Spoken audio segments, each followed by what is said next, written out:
Hello, Blue Devil students and families. I'm Mr. Parrott, principal at the Almond Campus, and I'm just reaching out with a video message in regards to our transition to our hybrid learning plan, which will start on Tuesday, January 19th. First and foremost, Happy New Year and start of second semester. I hope all of you had an enjoyable break and have started second semester strong. We are very excited to transition to our hybrid schedule and start welcoming students back here to the Almond campus. It's been a long time, and we're excited for those that will be returning in the hybrid plan. I understand that everyone's kind of at a different place adjusting to this transition. Some of you have been ready to come back for a while. Some of you are choosing to stay fully remote, and some are excited but a little nervous and or worried about the changes in the schedule. Whatever you're feeling, please know, just as we've said throughout the year, that we've got this and we have overcome a lot this year, and we will continue to learn and grow together. So what I would like to do is just spend a little time highlighting the communication that was sent out to our students and families earlier this week in regards to our hybrid model, and also just give you some resources and places to go if you're still in need of some information. So the most helpful place and starting point is just on our website at d121.org. So if students or families need to go there, the communication that was sent home earlier this week is located on kind of my principal's page, or principal's corner as we call it, and that's under the campus info drop-down menu. The principal's corner is there. If you click on that and then just go to the Almond page, or Almond Principal's Corner, the information that I sent out with lots of helpful resources and links are all located in there, and it's a great starting point for the information you'll need, regardless if you're going to be in the hybrid model or staying fully remote.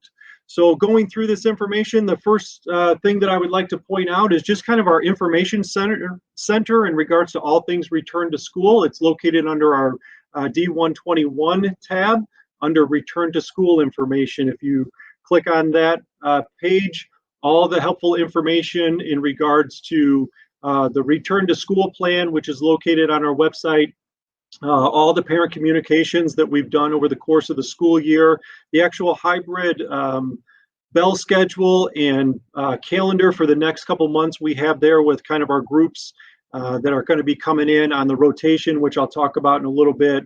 There's some transportation and parking and building access information, camera use updates that begin on January 19th is also located there. So whether you're staying in your remote status or hybrid status, hopefully that information has been communicated. We asked our families if they are having their student or students remain in fully remote, that they should have communicated with our associate principal, Dr. Kirk. Her information is located in the communication that I sent out, and again under this Principal's Corner tab, and the information, the links are there if you still need to communicate, or if you have changed your mind and would like to switch your current designation, you should also reach out to her so that we can update that within our system. The bell schedule that we have for our students is different. It starts earlier in the day and goes a little bit longer in the day. We had to account for some transportation travel times in there for our students to get to campus, and the bell schedule is located on that D121 return to school plan. But essentially our students are going to meet remotely in the morning, periods 0 through 3. For a short period of time, there'll be a time to transition in there, and those students on their rotation that are coming to the building will then come in for periods 0 through 3 again. So it's essentially the same amount of time, and we had discussions about doing all 8 periods on one day, and the feedback we got is that that was a little overwhelming for students and staff, and if there was a way to do those periods kind of in a longer block of time to do that. So that's why we have all the periods on the same day, and it ends up actually being the same amount of time between a Monday and a Tuesday as opposed to attending all 8 periods. Our Wednesdays are still going to be remote days when we have 5 days a week. So we'll still follow that late start bell schedule that students should be pretty used to at this point, and something that we even used when we were fully in person. So if you have questions about the bell schedule, please reach out. Teachers should be able to answer questions. Our student services staff, counselors, deans, our administration would all be good resources for you if there's still some questions about how something in your schedule works. The hybrid calendar is also located on this page. We've highlighted through January and February. Obviously, we know this is a very fluid situation, and we continue to need to be flexible in it. So we've just highlighted the rotation of 25% of our students based on their last name coming into the building. So group 1 is last names A through E. Group 2 is last names M through R. Group 3 is last names F through L.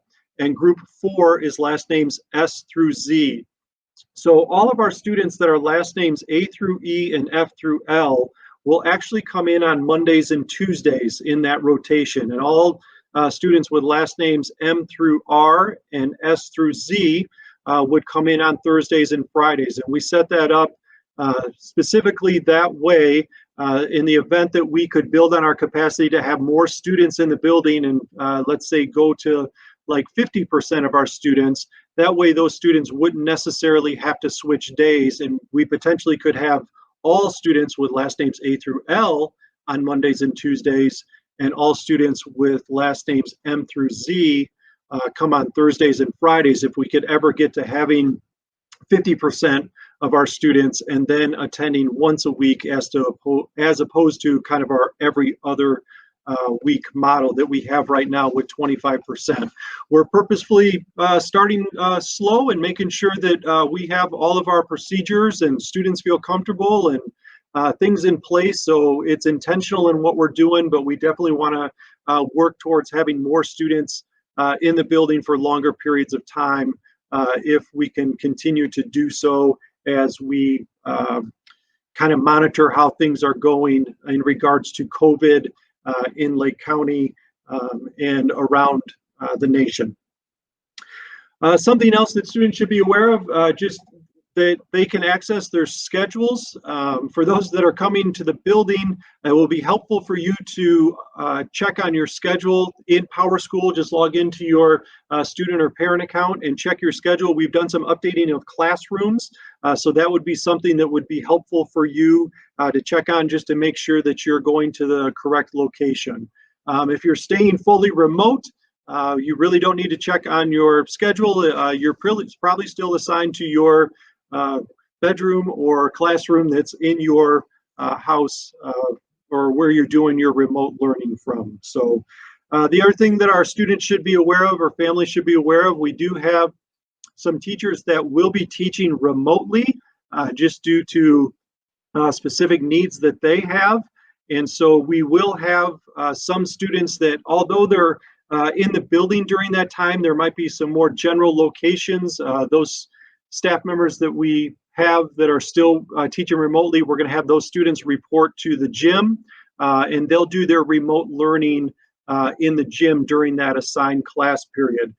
That could come up throughout the year or throughout the semester as well with some COVID protocols that could be in place where a teacher or staff member is out for a shorter period of time, and we'll continue to work through those things because there might still be opportunities for them to teach remotely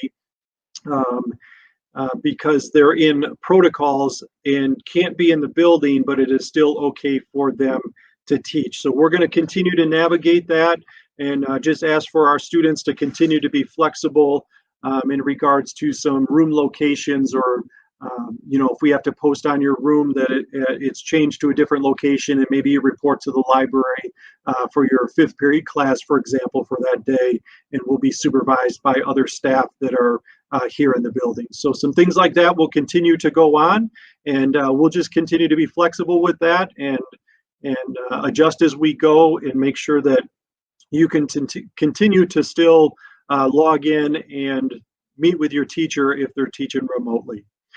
Building safety reminders, things to remember in regards to that is just that we want to make sure that our students, if they're not feeling well, that they're not reporting to school, that they don't come in.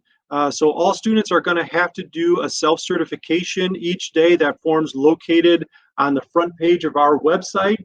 It looks like this certification. You're going to click here, and then you're going to click, or excuse me, you're going to fill in the Google form there to certify that you are well enough and don't have any COVID-19 symptoms. So students are going to want to do that each day. And then they're also, when they come through the doors, we have temperature screeners that students will electronically have their temperature screened, kind of put their face in front of a screen, and it'll automatically read your temperature. And then they'll have to show their self-certification that they've completed before they can kind of enter the building and head off to their first period class. The biggest thing that we want to remind our students in regards to being in the building is to always think about the 3 W's, and that is wearing a mask. So I have my Blue Devil mask here that we want to put on, and make sure that the mask that you're wearing covers your nose and your mouth, so it's going over both of those and as snug as can be, and that you're wearing that at all times while in the building. Neck gaiters, things like that are not allowed, so you do want to have a mask. We do have those here. If for some reason you get to the front doors and you don't have one, we have lots of extras here, and we'll make sure you have a mask for the day. The other one is just to wash your hands. Make sure you're getting your hands washed as often as you can. We have lots of hand sanitizer locations, obviously located in all the rooms. We also have kind of some mobile ones that are stationed throughout the hallways and some of our bigger spaces that you're in. So feel free to use those hand sanitizer stations as much as you can. And then obviously as much as you can throughout the day, if you can stop in and wash your hands, that would be helpful as well. And then the biggest one, I think, for all of us to be conscious of, and things that we want to remind, we've been doing this with our staff as well, is just to remind you about watching your distance and keeping 6-foot distance from each other as much as possible, so that we are never considered a close contact with one another, which would be defined as being within 6 feet of someone for more than 15 minutes. So in an effort to keep all of us safe, we want to make sure that we are always maintaining 6 foot of distance between each other. We have spaced out our classrooms so that desks are 6 feet apart or tables are 6 feet apart. So it'll have a little bit different feel than maybe it did in before all these COVID protocols got into place, but your classrooms will be spaced out quite a bit so that there's 6 foot of distance between all of those desks or tables that are in those instructional spaces. In regards to absence notification, you also can use our website to, you can use our website to access our attendance, trying to get to that screen, to the attendance office. That information is located on our website under attendance office, and the contact information is there. So please, if you for some reason are someone that's coming into the building and you cannot self-certify that day, we ask that you call into the attendance office and specifically let us know if it is due to COVID-related symptoms or not, so that we know if we have to follow up with the family in regards to any contact tracing or guidance that we can give, and that would be facilitated through our nurse's office. In regards to transportation, students' information regarding busing was sent home to them via email in the last week. We are going to have our buses drop right around 10:25 each morning, and building access or drop-off times for students at the Almond campus would be right at 10:25. That is when we plan to open doors and check our students in, and then ask them to go immediately to their first period class. The other helpful thing is under our dean's office, there is parking information for those of you that plan to park here. There are no parking tags. We'll have plenty of space to accommodate, and the other great thing is right now there are no parking fees. so you can park for free and drive yourself. The one thing we are asking our students to be and families to be very conscious of and try to avoid is not carpooling with other classmates that are not in your family, because that helps with keeping people from not being close contacts with each other. But as far as parking in the parking lot and not having fees, we will be able to accommodate that. So any day that you have your own transportation, you would be able to come and park in the student lot. We've included in our communication building maps. Trying to get to that screen here. So we have a building map of Almond. The Almond campus is pretty easy to navigate. I know for our seniors, it's been a while since you've been in the building. And our juniors, I know you're probably a little nervous about finding your classroom. But if you want to check out our building maps that are located in here, we have basically have a first floor to second floor. When you come through the main entrance to do your self-certification, you are on the second floor. I actually just clicked on the Old Plain campus. When you come in the building, you're on the second floor, and all those classrooms are 200 classrooms.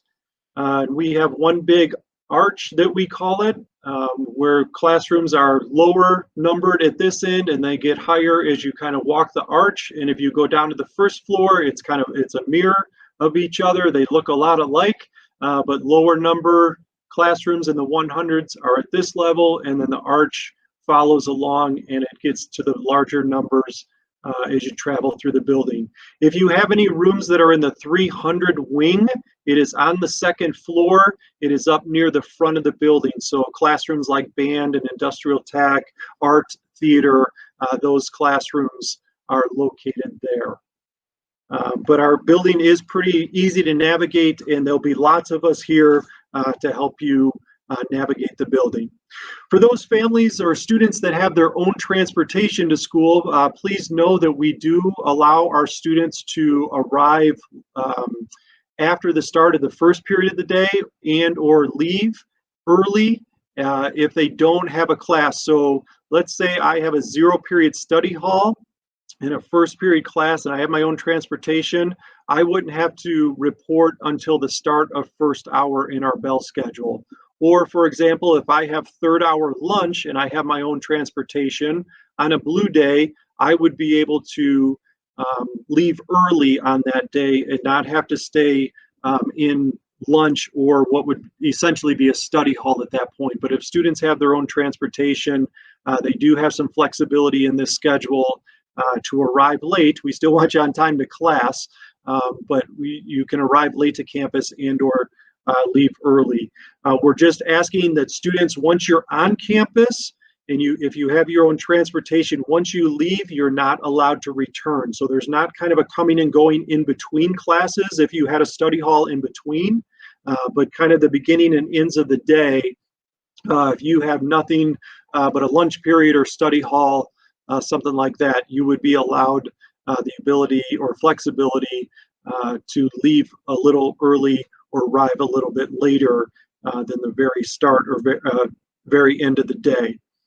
Lunch periods, I kind of just mentioned those a minute ago. They actually will function as a study hall for the students. So if you have a fifth period lunch period, you will still report to the cafeteria. However, we are not serving lunch, so you will use that time as a study hall in that space. Food and drink. In regards to this, we are purposefully not having students on campus during lunch hours in the middle of the day like we traditionally would, because we don't want students to have masks off or prevent that as much as we can. So we are not serving lunch, and we're kind of discouraging the eating of food as much as we can. We know that students will likely have a water bottle, and we just ask that if you're going to take a drink, you're doing that by keeping your mask on. And although your mask is on, you can lift it and still take a drink of water. So just trying to be conscious of keeping your mask on as much as possible. Students are not going to be assigned lockers at all, so there's you'll be carrying your backpack and or coats with you. Hopefully the weather's going to warm up here soon enough, and you won't have to worry about coats and stuff like that. But if you do have those, you'll just carry them to the classes with you. And also for physical education, students are not going to be changing into PE uniforms or using locker rooms at all. You will be reporting to the field house and working with your PE teacher on assignments. So there's no need to pack gym shoes or a PE uniform or anything like that in regards to that. Reminder to our students that we did update our camera policy, and we're asking that all students have their cameras on starting January 19th, and they can turn them off if the teacher is allowing them at that point. That information is also linked into this communication that's here. That was shared a little while back in regards to the changes that we were making in regards to our camera policy. But just a reminder that that starts in place on Tuesday. Students that are enrolled in Tech Campus, there are a variety of options that are available to you for attending classes either during your assigned time or during some other times of the day. I know the Tech Campus has offered a ton of flexibility in regards to that, and we continue to try and do the same. This new schedule, although it is new and we'll have to adjust to that, we do feel it is a little better and allows a little bit more consistency for our Tech Campus students to attend on a more regular basis than our current model that we're on in the hybrid. So if you have questions about that, you can always contact Mr. Thomas, our Tech Campus coordinator, and his email is also located on that principal's page and in the communication that I sent out. Just a reminder for students that we do offer tech support for our students. There's a link on the front page of our website.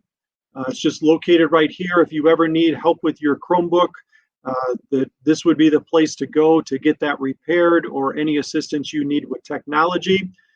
We also, in student services, if you're ever needing any support, mental health support, there's access here to request an appointment, or excuse me, a link here to request an appointment with any of our student services team, whether it be our counselors or social workers or deans, that those services are always available to you, and we want to make sure that our students are feeling good about how this is going. But if they need support and help, it's okay, and we're here to help and support you, and that would be a great way for you to request some support or help if you needed it.